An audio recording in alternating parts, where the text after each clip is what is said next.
എടുത്തത് 2022 ജൂൺ 17 ഉടമ്പടി എടുക്കാനുണ്ടായ കാരണം ഞാൻ 2021 ഡിസംബർ 27 പുറത്തേക്ക് പോകാൻ നോക്കി, ഇറ്റലിക്ക് പോകാൻ നോക്കിയതാണ്. ജർമ്മനി വരെ എനിക്ക് പോകാൻ പറ്റുള്ളൂ.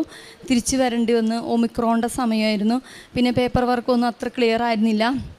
എനിക്ക് 5.5 ലക്ഷം രൂപ എനിക്ക് നഷ്ടമായി. മൊത്തം 7.5 ലക്ഷം രൂപയായി. പക്ഷേ ഏജൻറ്റ് അറിഞ്ഞിട്ട് 2 ലക്ഷം രൂപ എനിക്ക് തന്ന്. അങ്ങനെ 5.5 ലക്ഷം രൂപ എൻ്റെ പോയി.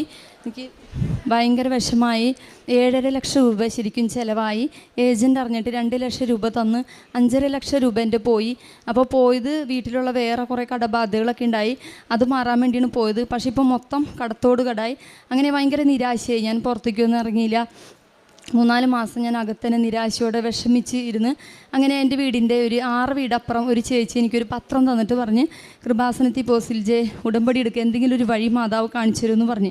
അതിന് മുന്നായിട്ട് എനിക്ക് ഞങ്ങളുടെ വീടിൻ്റെ അടുത്ത് പ്രസൻറ്റേഷൻ കോളേജിൽ മൈക്രോബയോളജി ഡിപ്പാർട്ട്മെൻറ്റ് മൈക്രോബയോളജി ലാബിൽ ഞാൻ ലാബ് അസിസ്റ്റൻ്റായിട്ട് ജോലി ചെയ്യായിരുന്നു. ആ ജോലി റിസൈൻ ചെയ്തിട്ടാണ് ഞാൻ ഇറ്റലിക്ക് പോകാൻ നോക്കിയത്. അപ്പോൾ എനിക്ക് ആകെ വിഷമമായി. അമ്മ മാതാവേ, ജോലിയും പോയി, പൈസയും ഇറ്റലിക്ക് പോകാനും പറ്റിയില്ല, ഉണ്ടായ കാശും പോയി, കടങ്ങളൊക്കെ. അങ്ങനെ നിരാശയിലിരിക്കുമ്പോൾ ഇവിടെ വന്ന് 2022 ജൂൺ 17 ഉടമ്പടി എടുത്തിട്ട് ഞാൻ വീണ്ടും 40,000 രൂപ വേറൊരു ഏജൻറ്റിന് കൊടുത്ത്. അങ്ങനെ ഉടമ്പടി എടുത്തതുകൊണ്ട് മാത്രം 30,000 കിട്ടി. 10,000 അവർ തരാമെന്ന് പറഞ്ഞ്. പിന്നെ എനിക്ക് തോന്നി ഉടമ്പടി എടുത്തിട്ടും പുറത്തേക്ക് പോകാനുള്ളത് ചിലപ്പോൾ നല്ലതിനായിരിക്കുള്ളൂ. പിന്നെ ഞാൻ വെച്ചില്ല. നാട്ടിൽ അങ്ങനെ ഞാൻ എംപ്ലോയ്മെൻറ്റിൽ പോയി ചോദിച്ചു, സാർ എന്തെങ്കിലും ഒരു ജോലി. അവിടെ നിന്നും എന്നെ അവർ പറഞ്ഞു, നിങ്ങളെക്കാളും സീനിയോറിറ്റി ഉള്ളവർക്ക് കിട്ടിയില്ല, പിന്നീട് നിങ്ങൾക്ക്. അങ്ങനെ ഞാൻ അവിടെ നിന്നും വിഷമിച്ച് പോന്നു. അന്ന് വൈകുന്നേരം അമ്മ മാതാവിനോട് ഞാൻ കരഞ്ഞ് പ്രാർത്ഥിച്ചു, എന്തെങ്കിലും ഒരു ജോലി മാതാവേ, എല്ലാ വഴികളും എനിക്ക് അടഞ്ഞല്ലോ. അങ്ങനെ പ്രാർത്ഥിച്ച് ഞാൻ പിറ്റേ ദിവസം ഞാൻ ഈ കോളേജിൽ എനിക്ക് ചിലവരോടൊക്കെ ഒരു വിഷമവും ദേഷ്യവും. അപ്പോൾ ഫോൺ നമ്പർ ഉള്ളവരോട് ഞാൻ ഫോണിൽ വിളിച്ച് സംസാരിച്ചു, സ്നേഹമായി. പിന്നെ ഞാൻ എഴുതി വെച്ച് പ്രാർത്ഥിച്ച്. അങ്ങനെ പിറ്റേ ദിവസം എനിക്കൊരു അമ്മ മാതാവ് വിളിപ്പിച്ചേക്കാണ്. എൻ്റെ കൂടെ മുൻപുണ്ടായിരുന്ന ഒരു കുട്ടി വിളിച്ചേക്കാണ്, സിൽജെ അവിടേക്ക് നിനക്ക് പകരമുണ്ടായി, കുട്ടിക്ക് വേറൊരു ജോലി കിട്ടി, പോയില്ല, തിരിച്ച് വന്നൂടെ. അപ്പം ഞാൻ മാതാവ് എനിക്ക് ഞാൻ അവിടെ പോകാൻ പറ്റും, ഞാൻ റിസൈൻ ചെയ്തൊക്കെ. പക്ഷേ എൻ്റെ ഉള്ളിൽ പറയേണ്ട കിട്ടും, പോ. ഞാൻ അങ്ങനെ ഉടമ്പടി കാശ്രൂപൂട്ട് മാനേജർസിനെ കണ്ടു. ഉപ്പ് കൈ പിടിച്ചിട്ടുണ്ടായി. ഞാൻ കോളേജിൻ്റെ വാതിക്കെ തന്നെ വിശ്വാസ പ്രമാണം ചൊല്ലി ഇട്ട് പ്രാർത്ഥിച്ചു, മാതാവേ അർഹതയാണ് എനിക്ക് ഈ ജോലി കിട്ടിയിരിക്കണേ, എൻ്റെ അവസ്ഥ മാതാവിന് അറിയാലോ. അങ്ങനെ സഞ്ചാരി മാതാവ് അച്ഛനിലൂടെ മാനേജർ അച്ഛനപ്പനോട് പറഞ്ഞു, ഉറപ്പൊന്നും നോക്കട്ടെ, ഒരു മീറ്റിംഗ് കൂടുണ്ട്, 10 വർഷമായി വേറൊരു കുട്ടിയുണ്ട് ഈ ലാബിൽ, ആളെ ഇങ്ങടാക്കാനും നോക്കട്ടെ, ഒരു മീറ്റിംഗ് കൂടാന്ന് പറഞ്ഞു. പക്ഷേ ഒരു ടീച്ചർ വഴി മാതാവ് ആ ടീച്ചറിലൂടെ പ്രവർത്തിച്ച് എന്നെ തന്നെ മാനേജർ അച്ഛനും ടീച്ചറും അവരിലൂടെ സഞ്ചാരി മാതാവ് പ്രവർത്തിച്ച് എന്നെ തന്നെ എടുത്ത് അങ്ങനെ ഞാൻ ആ ലാബിൽ ജോലി ചെയ്യണം. അങ്ങനെ എൻ്റെ 1ാമത്തെ സാക്ഷ്യം റിസൈൻ ചെയ്ത കോളേജിൽ തിരിച്ചു കയറാൻ പറ്റിയത്. 2ാമത്തെ എൻ്റെ സാക്ഷ്യം, ആ കോളേജിൽ ഞാൻ മുന്നത്തേക്കാളധികം സന്തോഷത്തോട് ജോലി ചെയ്യണ്. ഈ ജനുവരി 13 എൻ്റെ ഭർത്താവ് ഇവിടെ നിൽക്കുന്നത് മരണത്തിൻ്റെ അടുത്തെത്തിയ എൻ്റെ ഭർത്താവാണ്. ജനുവരി 13 എനിക്കൊരു ഫോൺ കോൾ വരെയാണ്. ആൾ വിളിക്കുകയാണ്, എപ്പോഴും എൻ്റെ ഭർത്താവിനോട് ഒരു വേദനയുണ്ട്, പുറം വേദന. അപ്പം ഞങ്ങൾ ഉടമ്പടിയിൽ എൻ്റെ ഒരു നിയോഗമായിരുന്നു, അസുഖങ്ങളില്ലാതെ എൻ്റെ ഭർത്താവിന് പണിയെടുക്കാൻ പറ്റണേ മാതാവേ. പിന്നെ ഈ ജവമാല റാലിക്ക് ഞാൻ 4ാമത്തെ പ്രാവശ്യമാണ് വരുന്നത്. ഭർത്താവ് ഈ പ്രാവശ്യം വന്നിരുന്നു. അപ്പം ഞങ്ങൾ രണ്ടുപേരും കൂടി നിയോഗം വെച്ച് എൻ്റെ ഭർത്താവിന് പണിയെടുക്കാനുള്ള ആരോഗ്യം ആയുസം കൊടുത്തേക്കണേ, അസുഖങ്ങൾ ഉണ്ടാവല്ലേ. പിന്നെ ഒരു ദിവസം ഞാൻ ഇവിടെ കൊണ്ടുവന്നിരുന്നു മാതാവിൻ്റെ തൈലം നിലവിളക്കിലൊക്കെ പറ്റി, കഴുത്തിലും പുറകിലും കാലുമൊക്കെ പറ്റി പ്രാർത്ഥിച്ച്, മാതാവെ നീ ഏറ്റെടുക്കണം വേദന. അങ്ങനെ ജനുവരി 13 ആ വേദന ആളുടെ നാവ് കുഴയുണ്ടായി. അങ്ങനെ അടുത്തുള്ള ഹോസ്പിറ്റലിൽ പോയി. അന്ന് അവിടെ കാർഡിയോളജി ഡോക്ടർ ഉണ്ടായി തന്നെ മാതാവിൻ്റെ ഇടപെടൽ. അങ്ങനെ അവിടെ നിന്ന് ECGയുടെ റിസൾട്ട് മാതാവിൻ്റെ ഇടപെടൽ കൊണ്ട് കൂടിയുള്ള ആ ചേട്ടൻ്റെ പെങ്ങൾ ജില്ലാ ഹോസ്പിറ്റലിൽ ഉണ്ടായിരുന്നു. അപ്പോൾ അത് വേഗം ഡോക്ടർക്ക് വിട്ടുകൊടുത്ത ആ റിസൾട്ട്. അപ്പോൾ ആ ഡോക്ടർ സഞ്ചാരി മാതാവ് ഡോക്ടറെ പിടിച്ചു നിർത്തി, ഡ്യൂട്ടി കഴിഞ്ഞ് പോകാൻ നിന്ന ഡോക്ടറാണ്. ഈ റിസൾട്ട് കണ്ടിട്ട് ഡോക്ടർ ചോദിച്ചത്, ഈ മനുഷ്യൻ എവിടെ, ഡേഞ്ചറസ് ആണ്, ഇപ്പോൾ തന്നെ എത്തണം. മാളേന്ന് തൃശ്ശൂർക്ക് ഒരു 46-45 കിലോമീറ്റർ എന്തായാലും ഉണ്ടാവും. അങ്ങനെ ആ സമയത്ത് ഞങ്ങൾക്ക് ആ ചേട്ടൻ വഴി ചേച്ചിനെ വിളിക്കാൻ പറ്റിയതും അപ്പോളോയിലേക്കാണ് അവർ പോകാൻ പറഞ്ഞത്. സാമ്പത്തികം വളരെ മോശമാണ്. മാതാവ് ഇടപെട്ട് ഞങ്ങൾക്ക് ആ ചേച്ചിനെ വിളിക്കാൻ തോന്നിയതും ജില്ലാ ഹോസ്പിറ്റലിലേക്ക് ഡോക്ടറെ പിടിച്ചു നിർത്തിയതും ആംബുലൻസ് ആണെങ്കിൽ 80 കട്ടാക്കിയിട്ടാണ് ആംബുലൻസ്.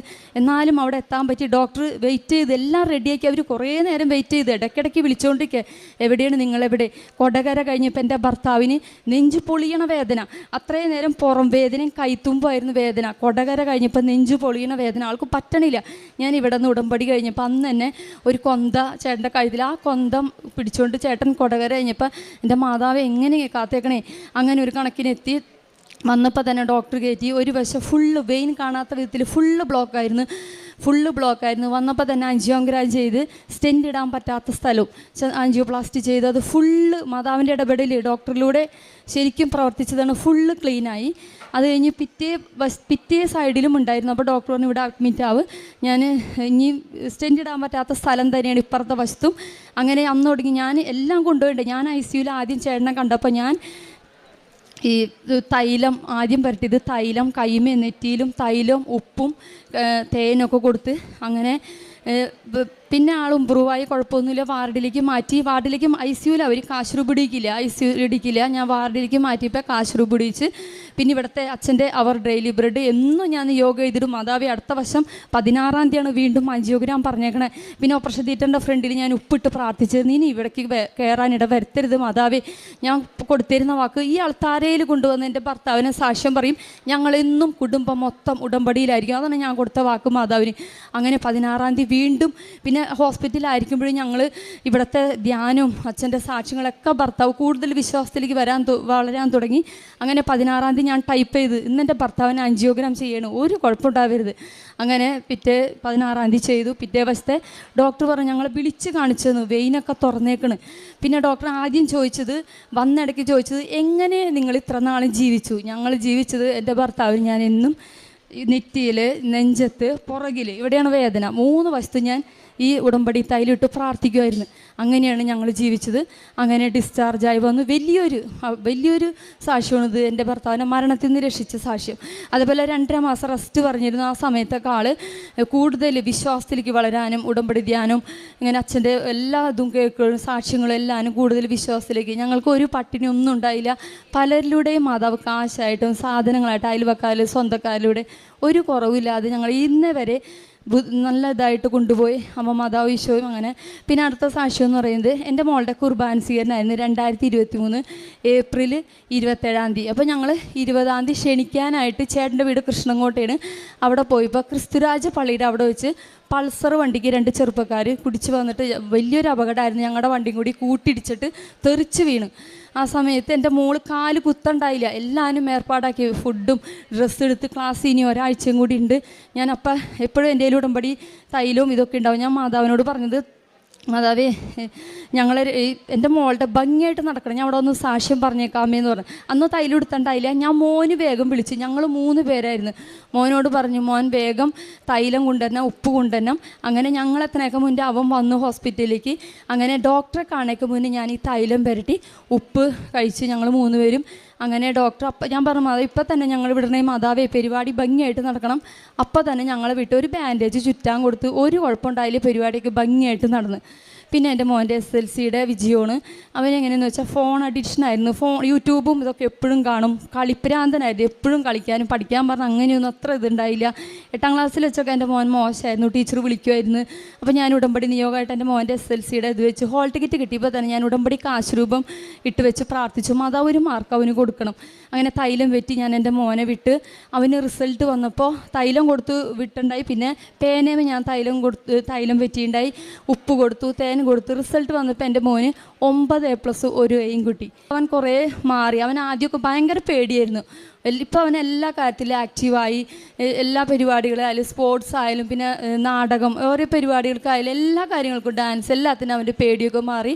അങ്ങനെ പിന്നെ എൻ്റെ പ്രേക്ഷിത പ്രവർത്തനങ്ങൾ പത്രങ്ങൾ ഞാൻ ഇവിടെ നിന്ന് എല്ലാ മാസവും വാങ്ങിച്ചു കൊടുക്കുമായിരുന്നു. മാള ടൗണിൽ കൊടുക്കുമായിരുന്നു. പിന്നെ ഇവിടുത്തെ അവർ ഡെയിലി ബ്രെഡിൻ്റെ സ്റ്റാറ്റസ് ഇടും, സാക്ഷ്യങ്ങളൊക്കെ സ്റ്റാറ്റസ് ഇടും. പിന്നെ കാരുണ്യപ്രവൃത്തികൾ ഞാൻ ഹോസ്പിറ്റലിൽ പോയിരുന്നു, മാള ഹോസ്പിറ്റലിൽ. പിന്നെ ഞങ്ങളുടെ അടുത്തുള്ളൊരു CIDP രോഗമുള്ള ഒരു അമ്മച്ചിയുണ്ട്. അമ്മച്ചിയുടെ അടുത്ത് ഇടയ്ക്ക് പോകും. അമ്മച്ചിക്ക് കുളിപ്പിക്കണമെന്നാണ് ഇഷ്ടം. അപ്പോൾ ഞാൻ തേച്ച് കുളിപ്പിക്കുമായിരുന്നു. അതിനിഷ്ടം അതാണ്, കിടപ്പായിട്ട്. അപ്പോൾ പിന്നെ അങ്ങനെ പിന്നെ 3 വൃദ്ധസദനങ്ങളിൽ ഞാൻ പോകുമായിരുന്നു, കുളിപ്പിക്കും. അമ്മമാരുടെ അമ്മമാരുടെ റൂം അടിച്ച് തുടയ്ക്കും, നഖമൊക്കെ വെട്ടി കൊടുക്കും. അങ്ങനെ പിന്നെ എൻ്റെ കയ്യിലുള്ള പൈസ മുന്നേ ഞാൻ ജോലി ഉണ്ടായപ്പോൾ ദശാംശം കൊടുക്കില്ലായിരുന്നു. ഇപ്പോൾ ഞാൻ കറക്റ്റായിട്ട് ദശാംശം കൊടുക്കുമായിരുന്നു. അങ്ങനെ ആത്മീയ ജീവിതത്തിലായാലും പ്രാർത്ഥനയിലും കൊന്തയിലും ആദ്യമൊന്നും എനിക്ക് ഇത്ര ഭക്തി ഉണ്ടായില്ല. കുർബാനയ്ക്ക് പോകില്ലായിരുന്നു. ഇപ്പോൾ കറക്റ്റായിട്ട് കുർബാനയ്ക്ക് പോകുന്നുണ്ട്, പ്രാർത്ഥിക്കാൻ തോന്നുന്നുണ്ട്, കൊന്ത എത്തിക്കുന്നുണ്ട്. അങ്ങനെ കുറേ വ്യത്യാസങ്ങൾ ഞങ്ങളുടെ കുടുംബത്തിൽ വന്ന് ഇത്രയും വലിയ അനുഗ്രഹം തന്ന അമ്മ മാതാവിനെ ഈശോയ്ക്കും